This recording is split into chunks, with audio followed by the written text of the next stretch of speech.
देखिए यहाँ पे ना इसमें एक अच्छी चीज क्या है, 245 में से 12 लोगों का इलेक्शन होता ही नहीं है। रोक लगाया गया कि 243 का आपको इलेक्शन कराना है, 33 का 5 सीटें कश्मीर के लिए, लेकिन हम इसके लिए 5 सीटें खाली रखते हैं कि जब हम इसे वापस लाएंगे तो उस सीट को भर देंगे। ये सांकेतिक रूप से जहाँ संसद बैठता है उसे आज भी याद है कि कश्मीर हमें वापस लेकर आना है। अब समझिएगा इसमें बढ़ता घटता क्यों है, उसको हम समझा देते हैं।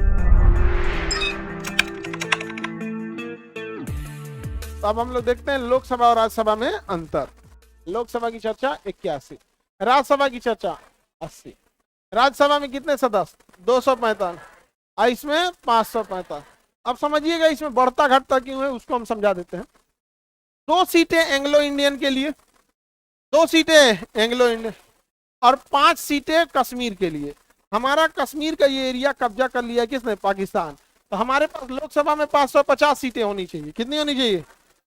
लेकिन हम इसके लिए 5 सीटें खाली रखते हैं कि जब हम इसे वापस लाएंगे तो उस सीट को भर देंगे। उस सीट को क्या कर देंगे? भर देंगे। तो हम लोकसभा में पूरी फुल कैपेसिटी से काम करते हैं या पीओके वाला खाली रखते हैं? कितनी सीटें? तो ऐसे होना चाहिए 550 है, कितना? 545। लोकसभा में, राज्यसभा में होना चाहिए 250 है, कितना? ये सांकेतिक रूप से है कि देश की सर्वोच्च अदालत जहां बैठती है या जहां संसद बैठता है उसे आज भी याद है कि कश्मीर हमें वापस लेकर आना है। अब इन दोनों में हम बेसिक अंतर समझना चालू करते हैं। लोकसभा जो होता है, कौन सा सभा? लोकसभा। इसे हम जनता का सदन कहते हैं। किसका सदन कहते हैं? जनता का सदन। और इसे हम कहते हैं शिक्षित लोगों का सदन। किसका सदन? शिक्षित लोगों का सदन। किसे? राज्यसभा को कहते हैं।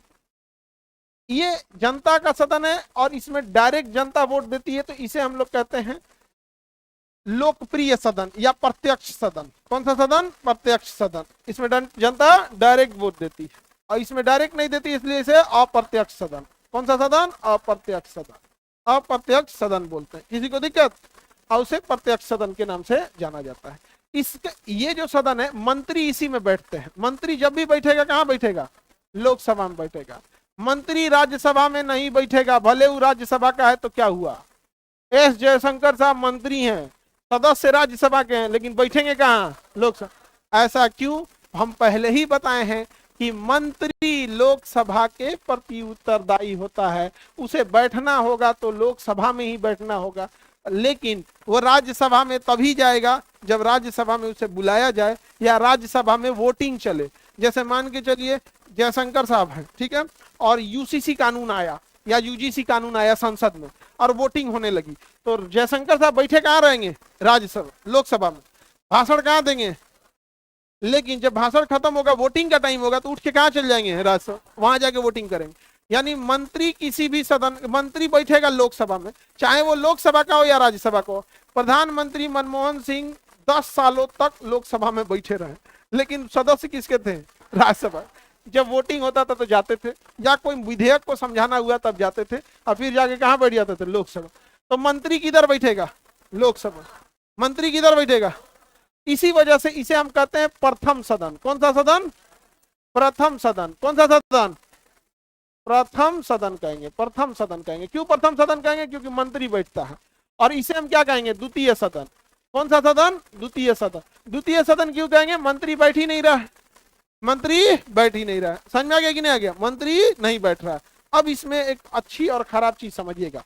लोकसभा में तब तक ही आप बैठ सकते हैं जब तक लोकसभा में किसी भी पार्टी के पास बहुमत है। लोकसभा में क्या है? बहुमत है। लोकसभा अगर बहुमत खोया, अगर लोकसभा में बहुमत खो दिए, क्या खो दिए? जहां बहुमत गया तुरंत लोकसभा क्या हो जाएगा? भंग हो जाएगा। 5 साल पूरा हो या ना हो, दोबारा चुनाव कराना पड़ेगा। दोबारा चुनाव कराना। और राज्यसभा कभी भी भंग नहीं हो सकता है। ये भंग हो सकता, ये भंग नहीं हो सकता। मतलब आपका चुनाव जीते कोनो फायदे नहीं है। जैसे मान के चलिए चुनाव हुआ और किसी को बहुमत नहीं आया, जैसे इसी बात 2024 में इलेक्शन हुआ, 24 में हुआ इलेक्शन, किसी को बहुमत नहीं आया, लेकिन गठबंधन तो बन गया। मान के चलिए गठबंधनों नहीं बनता तो फिर इलेक्शन होता, फिर इलेक्शन होता।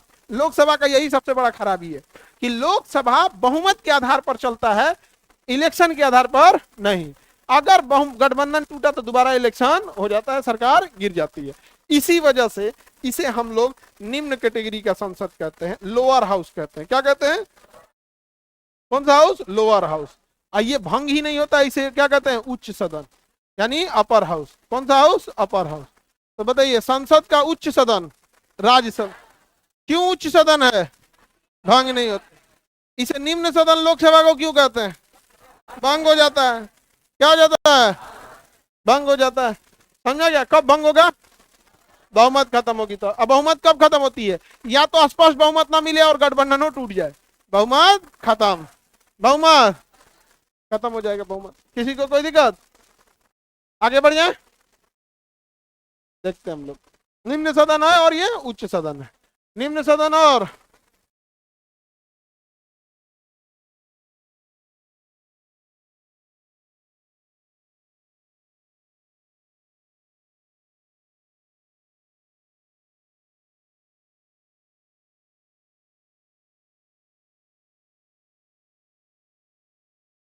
आगे बढ़े। बताइए, इसे प्रथम सदन क्यों कहते हैं? मंत्री बैठता है। निम्न सदन क्यों कहते हैं? भंग हो जाता है। इसे उच्च उच्च सदन क्यों कहते हैं? भंग ही नहीं होता। द्वितीय सदन क्यों कहते हैं? मंत्री नहीं बैठता है। मंत्री नहीं, सारा काम तो मंत्री को करना, मंत्री नहीं बैठता। क्या बोलो? ले गधा कहीं क्या, बहुत कहीं का। कह रहा है कि राज्यसभा को भंग करने का अधिकार किसको है? बकलवा कह रहे हो भंगे नहीं होगा। खड़ा हो, क्वेश्चन पूछा हुआ है। कहां से पढ़े हो बाबू? नहीं भंग हो सकता है। कहां लिखा है? पढ़ो पढ़ो।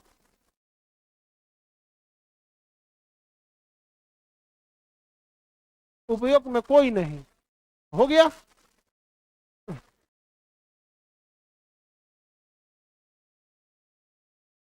कह रहा सर क्वेश्चन पूछा हुआ है। पढ़े पढ़ो तो राज्यसभा को भंग करने का अधिकार किसको है? लोकसभा, राज्यसभा, सर्वोच्च न्यायालय, राष्ट्रपति, इनमें से कोई नहीं। इनमें से कोई नहीं। भंग ही नहीं होगा वहां पर। नहीं समझ में आ गया? किसी को दिक्कत? एक मतलब बता ना, पूरे इंडिया का सबसे छाटल जो रहेगा ना नहीं ठीक है, पढ़ रहे हैं, अच्छी बात है। ऑप्शन के हिसाब, जबरदस्ती क्वेश्चन, राज्यसभा का भंग नहीं होता। ठीक है, समझ गया ना? किसी को दिक्कत? लोकसभा को प्रथम सदन क्यों कहेंगे? मंत्री बैठते। दो ही चीज याद रखना है। इसे निम्न सदन क्यों कहेंगे? क्योंकि भंग हो जाएगा। प्रथम सदन क्यों कहेंगे? क्यों मंत्री बैठता। प्रत्यक्ष सदन क्यों कहेंगे? जनता वोट देती। सिंपल सी चीज है। अब वही इसको उल्टा दिख दीजिए। उच्च सदन क्यों कहते हैं? भंग नहीं होता। द्वितीय सदन क्यों कहते हैं? मंत्री मंत्री नहीं बैठता। अप्रत्यक्ष सदन क्यों कहते हैं? जनता वोट नहीं देती। जनता वोट नहीं देती है। वोट कौन देता है? विधायक। अब इसके लिए आपको आयु चाहिए 25 साल। इसमें जाने के लिए आयु कितना चाहिए? 25। आयु कितनी चाहिए? 25 साल। 25 साल के हैं तो आप लोकसभा में जा सकते हैं। इसे कहते हैं युवाओं का सदन। और इसके लिए आपको कम से कम 30 साल चाहिए, इसीलिए इसे बूढ़ों का सदन कहते हैं। किसे सदन कहते हैं? बूढ़ों का सदन। अरे ढोलक वाला, हाई वाला। बूढ़ों का सदन किसे कहेंगे? 5 साल में बूढ़। हाँ, ये वाला। हाँ, मतलब इधर से तो बड़का बूढ़ा, इधर से तो छोटका बूढ़ा। हिंदी हमारा नहीं बुझाता है तो इनको आगे बढ़े। तो बूढ़ों का सदन किसे कहते हैं? राज्यसभा। अब हम आपसे पूछते हैं, प्रधानमंत्री बनने के लिए लोकसभा का सदस्य होना जरूरी है या राज्यसभा का? अरे गधो, किसी का होगा। नरेंद्र मोदी पिछले 3 टर्म से प्रधानमंत्री हैं, वो लोकसभा के हैं। अब पिछले 2 टर्म से मनमोहन सिंह प्रधानमंत्री थे, वो राज्यसभा के। तो प्रधानमंत्री और मंत्री किधर से भी बन सकते हैं, इवन बिना चुनाव लड़े भी बन सकते हैं, लेकिन 6 महीने ही रहेगा। अब आप बताइए, प्रधानमंत्री बनने के लिए न्यूनतम आयु 25 साल या 30 साल? 25 साल। न्यूनतम 25 साल, क्योंकि आपके पास दोनों ऑप्शन है। लेकिन अब जब मिनिमम वाला पूछेंगे तो 25। नहीं समझे? तो मिनिमम 25 साल का आदमी प्रधानमंत्री बन सकता है। लेकिन इंडिया में आज की जो जनरेशन है, वो 25 साल के बच्चे अपने आप को अनमेच्योर टाइप का बिहेव करते हैं सर। आज 25 साल के यंग बच्चों से इंडिया में पूछिएगा ना तो उसको उनको कुछ नहीं करना है। आज ये आप जाइए अपने लॉज में जहां बच्चे 10-15 लड़के हैं या लड़कियां वहां बैठिए, आप देखिए किस लेवल का बात करेंगे वो लोग। यहाँ तो वहां मैगी बड़ा बढ़िया मिलता है, उन्हें चाउमीन न इतना देता, सॉस जितना डाल लो बढ़िया देता, और चाय तो होता आधा चाय वो नहीं देता है, पूरा चाय कहेगा 10 रुपया में पूरा, 5 रुपया में आधा नहीं देगा। राज्यसभा में जाएंगे जयशंकर साहब, वोटिंग कभी भी होगा तो अपने सदन में होगा, बैठेंगे कहाँ पे, लोकसभा में। अपना अगर जयशंकर साहब को कोई विधेयक लाना है, अभी आगे पढ़ना वो आर्टिकल 111 में कि विधेयक कैसे आता है, अभी में नहीं पढ़ना है, लेकिन वो अपना दोनों जगह पे जाके बोलेंगे। जब भी कोई विधेयक आता है तो बताया जाता है दोनों सदन में, समझाया जाता है दोनों सदन में, वोटिंग होती है अपने अपने सदन में, जो जिधर है वहां जाएगा, अटॉर्नी जनरल बाहर जाएगा और मंत्री अपने सदन में जाएगा। अगर लोकसभा का है तो बैठा रहेगा, राज्यसभा का है तो अपने सदन में जाएगा। बताइए युवाओं का सदन किसे कहेंगे, बूढ़ों का सदन, लोकसभा के लिए आयु, राज्यसभा के लिए हाँ 30 ईयर हो गया। बताइए इसे उच्च सदन क्यों कहेंगे, भंग ही नहीं होता है। द्वितीय सदन क्यों कहेंगे, मंत्री नहीं बैठ, अप्रत्यक्ष क्यों कहते, हम भाग नहीं लेते, जनता भाग नहीं लेती है, जनता भाग नहीं लेती है। इसे प्रत्यक्ष सदन क्यों कहेंगे, जनता भाग लेती। समझ में आ गया कि नहीं आ गया। यहाँ शिक्षित हटा के यहाँ जनता लिख के काट देते हैं ताकि आपको कंफ्यूजन नहीं, जनता भाग नहीं लेती है। इसे युवाओं का सदन कहते हैं। देखिए इसमें जनता भाग लेती है इसलिए इसे हम लोकप्रिय सदन कहते हैं। कौन सा सदन, जनता इसी को पसंद करती है, जनता के बीच में यही बड़ी फेमस है, लोकप्रिय, और इसे केवल शिक्षित लोग जानते हैं, इसलिए इसे क्या कहते हैं, शिक्षित लोगों का सदन। कौन सा सदन, शिक्षित लोगों का सदन। तो लोकप्रिय सदन किसे कहेंगे, अशिक्षित लोगों का सदन। पढ़े लिखे हैं तो किधर जाइए, राज्यसभा, इधर आइए लोकसभा। समझ में कि नहीं आ गया। लोकसभा ज्यादा पावरफुल, लोकसभा या राज्यसभा, लोकसभा भाई। आप पावरफुल क्या ही देख रहे हो, सारा गेम किस चीज का है, संख्या का, सारा गेम संख्या। दोनों सदन में अंतर समझ में आ गया। देखिए यहाँ पे ना इसमें एक अच्छी चीज क्या है, 245 में से 12 लोगों का इलेक्शन होता ही नहीं है, रोक लगाया गया कि 243 का आपको इलेक्शन कराना है, 33 का, 12 ठो का इलेक्शन नहीं कराना है। वह 12 ठो को राष्ट्रपति मनोनीत करेंगे, मनोनीत करेंगे, क्या करेंगे, मनोनीत करेंगे। वो राष्ट्रपति को दे दिया गया है। किसे मनोनीत करेंगे, या तो वह विज्ञान का अच्छा जानकार हो, या फिर कोई कला जानता हो, विज्ञान कला, या फिर कोई साहित्य जानता हो, साहित्य। समझ आ गया। अब कला में समाज सेवा का किसमें हो, समाज, वो सब कला में चला आएगा। समाज सेवा भी क्या है, एक कला, आर्ट है। क्रिकेट खेलना भी क्या है, आर्ट है। डांस भी क्या है, आर्ट है। तो डांस वो साउथ इंडिया वाला डांस जो क्लासिकल डांस होते हैं सब, वो है टॉप। इधर अपने यहाँ तो कोई डांस से नहीं है। और ये डांडिया वो गुजरात का फेमस है, यहाँ तो लाठी भाजता है। गुजरात के लोग बड़ा अच्छा डांडिया खेलते, डांडिया हो गया, राजस्थान का घूमर हो गया। अपने यहाँ का भी अच्छा है जट जटनी, जट जटनी। बट प्रॉब्लम क्या होता है समझिएगा कि पब्लिक जैसा डिमांड करेगी ना वैसा ही। यहाँ बिहार में इतने गंदे और भद्दे गाने गाए जाते हैं कि पूरे बिहारी लोग को अजीब नजर से देखते हैं बाहर की भाभी कोई क्या समझ के रखा है। अपने यहाँ भाभी और साली को इतना बदतमीज और इतना कैरेक्टर एसेसिनेशन किया गया है गाने में ना, जैसे लगता है कि सब मतलब एकदम आवारागर्दी पार कर दिया। हालांकि जो गाते होंगे सब वो इसीलिए गाते हैं कि घर में वही देखा होगा।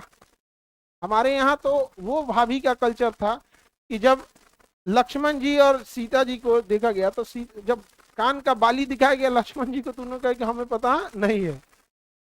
नहीं समझे, मैं तो चरणों का सेवक हूँ, देखा माता के कान नहीं। उन्होंने कभी देखे ही नहीं थे कि कान में कैसा बाली पहना था। ये सब जो भोजपुरी वाले हैं सब, इसका एक रीजन क्या है, क्योंकि पब्लिक भी वही सुन रही है। पब्लिक क्या है, गांजा फूक के बैठल है, कौन चला रहा है, मजदूरी कैले थकल है, मुंह में गुटखा खैले खैनी, कहीं ढहल है, तो उसको क्या समझ में आएगा। मिर्जा गालिब का गजल सुनेगा, वो क्या सुनेगा, यही उल्टा सीधा बैठ के कहीं मजदूरी कर रहे हैं, यही सब सुनेंगे। तो कल्चरल वो करते हैं सही, तब बहुत खराब यहाँ पे।